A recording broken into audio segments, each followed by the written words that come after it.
نعیم صاحب، واقعی جو اپوزیشن ہے وہ ٹائم لے رہی ہے حکومت کا ساتھ دینے کے لیے اس معاملے پہ؟ حالانکہ لینا نہیں دیکھیے چاہیے. بہت شکریہ عائشہ، آپ نے جی موقع دیا. لیکن سب سے پہلے میں آپ کو بتاؤں کہ تحریک انصاف نے کل آج مختلف آپ نے اسٹیٹمنٹس دیکھی ہوں گی بشمول چیف منسٹر جی خیبر جی پختونخوا، جنہوں نے بھرپور طریقے سے جو بیرونی جارحیت ہے اس کی مذمت بھی کی ہے اور کہا ہے کہ ہم افواج پاکستان کے ساتھ کھڑے ہیں ہر محاذ کے اوپر.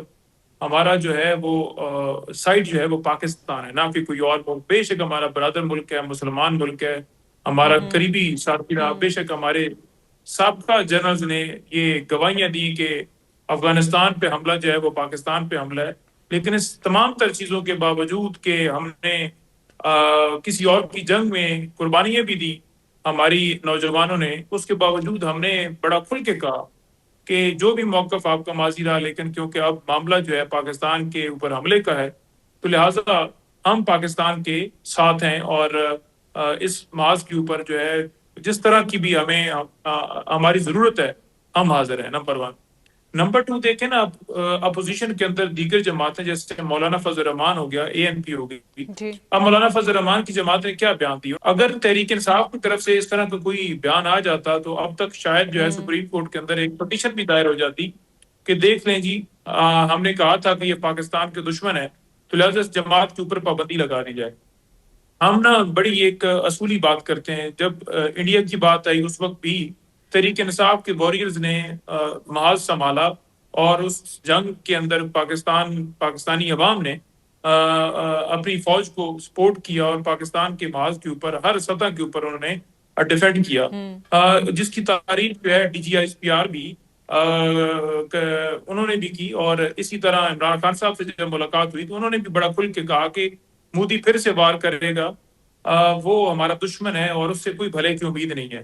لیکن اس وقت بھی آپ دیکھ لیں ہم کہتے رہے نواز شریف صاحب کے اکاؤنٹ کے اسکرین شاٹ لے کے کہ جناب آپ پلیز آپ بھی ذرا منہ کھولیے، اپنا ٹویٹر اکاؤنٹ استعمال کیجیے اور مودی کے خلاف ٹویٹ کیجیے.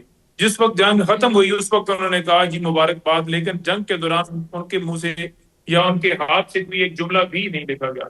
تو یہ قوم تو دیکھ رہی ہے کہ کون کس جگہ پر کھڑا ہے، کون کیا چاہتا ہے. اب دیکھیں، میں خان صاحب کی ایک دیکھ رہا تھا تقریر جس میں وہ کہہ رہے تھے کہ اسرائیل جو ہے کبھی بھی یہ نہیں چاہے گا کہ مسلمان ممالک آپس میں بیٹھیں. اس کا یہ خواہش ہے کہ پہلے ایران اور عراق کی جنگ کے اندر اسرائیل کا رول، اب ظاہری بات ہے وہ چاہے گا کہ پاکستان اور افغانستان جو ہیں آپس میں لڑیں.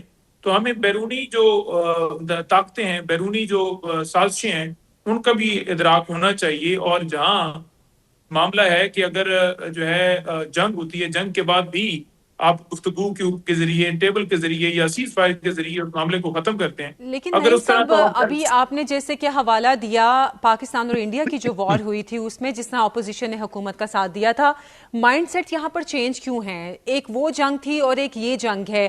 اس جنگ میں پوری طرح اپوزیشن نے حکومت کا ساتھ دیا، لیکن اس جنگ میں جو اپوزیشن ہے وہ بٹی ہوئی ہے، ان کے بیانات بھی بٹے ہوئے ہیں.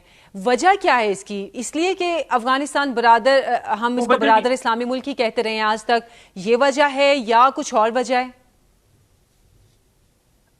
دیکھیں بات یہ ہے نا کہ وجہ یہ ہے کہ آج سوشل میڈیا کا دور ہے، آج لوگوں تک اویئرنیس ہے.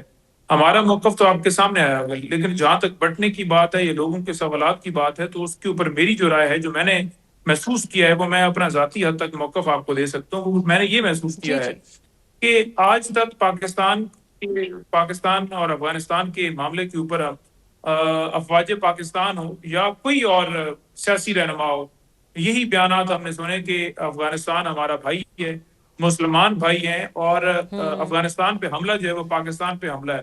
لہٰذا وہاں کوئی اگر بیرونی طور پر حملہ آور ہوتا ہے، جیسے رشیا نے حملہ کیا ہوا تھا، تو اس وقت بھی ہم نے جا کر اپنے لوگوں کو بھیجا اور کہا کہ آپ یہ جہاد ہے کہ جا کر جہاد کریں اور کس قسم کی قربانی سے دریغ نہ کریں. نعیم صاحب، ہم بات کرتے ہیں کہ شاید حکومت سنجیدہ نہیں ہے مذاکرات میں، یا اپوزیشن کی طرف سے کوئی ایسا بیان آ جاتا ہے، لیکن ہم یہ دیکھتے ہیں کہ جب حکومت سنجیدہ ہوتی ہے تو اپوزیشن کے لوگوں میں سے کوئی ایسی سٹیٹمنٹ دے دیتا ہے کہ جو بیان اس بیان کی وجہ سے مذاکرات آگے بڑھنے سے پہلے ہی کہیں نہ کہیں ڈیڈ لاک کا شکار ہو جاتے ہیں.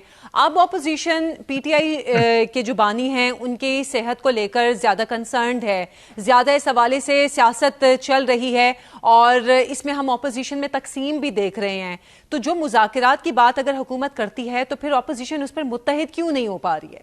میں گزارش کر رہا ہوں کہ مذاکرات کی بات جو کی جاتی ہے کہ اپوزیشن جو ہے اس پہ نہیں آتی آگے، تو اس میں میرا خیال میں رانا ثناءاللہ نے جو بات کر دی وہ بڑی واضح ہے. انہوں نے کہا جی کہ 26 نومبر اور 9 مئی کے اوپر یہ کمیشن بنانے کی بات کرتے ہیں، اس سے تو ہم جیلوں میں ہوں گے اور وہ ہماری جگہ پہ ہوں گے.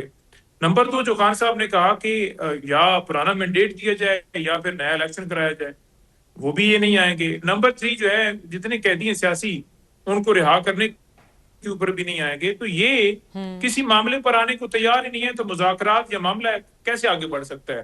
مثال کے طور پر یہ کہیں 26 اور 9 مئی کے اوپر کمیشن نہ بنائیں تو پھر اس کے بغیر جو ہے جو ہمارے خلاف ایک پورا چارج شیٹ گھڑی گئی ہے اس کے بغیر کیسے ہم آگے بڑھ سکتے؟ اسی طرح مینڈیٹ عوام کو لکھا گیا اس کے بغیر کیسے؟ اسی طرح سیاسی قیدی ہیں، یہ کہتے ہیں یہ عمران خان کے علاوہ بات کریں، تو پھر پیچھے بچتا کون ہے؟ کیا انہوں نے میرے حوالے سے بات کرنی ہے کہ نہیں میرے پہ مقدمے ہیں یہ ختم کر دیں تو جناب ہم بالکل بیٹھنے کے لیے تیار ہیں؟ ایسا تو نہیں ہوتا نا. ہمارے لیڈر عمران خان ہے، وہ جیل میں جھوٹے مقدمات میں ان کی ایریاں ہیں، تو یہ اس نقطے پہ کبھی بھی نہیں آئیں گے کیونکہ ان کو پتہ ہے کہ ایک جیلی مینڈیٹ کے ذریعے حکومت لی گئی ہے اور یہ حکومت واپس کرنی پڑ گئی تو پھر ظاہری بات ہے ہمارے اوپر کیس بھی بن جائیں گے، دوبارہ کھل جائیں گے.